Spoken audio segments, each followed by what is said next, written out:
All right, probably the easiest way to do these here to find the parabola for me is to do the following.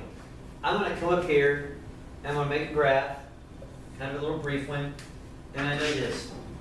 The vertex is right here, and the focus is at 0, 1, which puts it right there. And I've always talked about how we got to kick the football through the uprights, so I know my parabola is right there because the focus always goes through the uprights. So that tells me I know this one is an x squared equals 4py because I know I'm also at the origin, center's at the origin, vertex at the origin. And so all I have to do is this right here.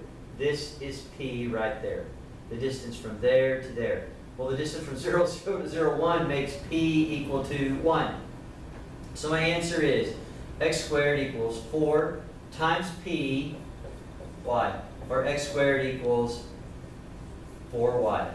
Standard form right there of my parabola. Wow, that was it, Coach Stoney. That was it. Come over here.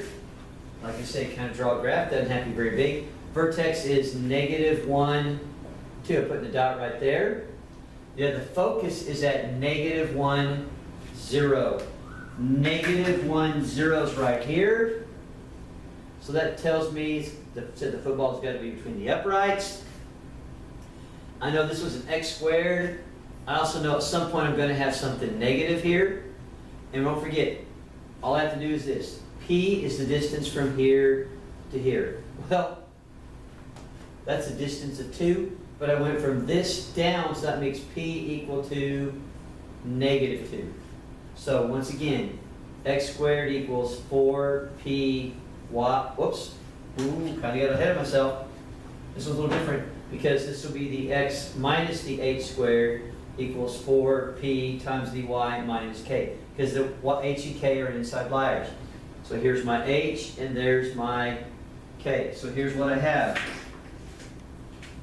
I have x minus -1 is the same thing as a +1 squared equals 4 times, and I already said p was what? -2 times y, that's k, it would be a -2. So there we go. So here's my official answer. X plus 1 squared equals -8 times y minus 2. I have just written it in standard form where I have the h, k, inside liars, both parabolas. Now, it would be possible to have a y squared if the parabolas were like this. One thing different would be the y is to be the squared part.